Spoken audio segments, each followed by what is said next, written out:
Egypt.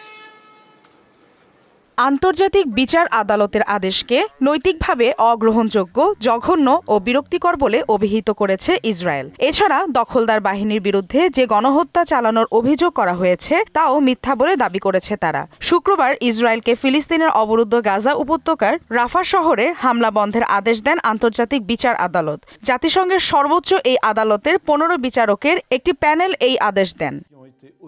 রাফা শহরে সামরিক অভিযান বন্ধ করতে ইসরায়েলকে আন্তর্জাতিক আদালতের নির্দেশকে স্বাগত জানিয়েছে হামাস।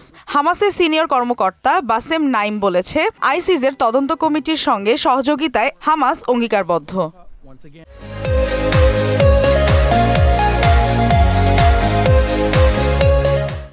পাপুয়া নিউ গিনির উত্তরাঞ্চলে একটি প্রত্যন্ত অঞ্চলে ভয়াবহ ভূমিধসের ঘটনায় মাটিচাপা পড়েছে 300 জনের বেশি মানুষ।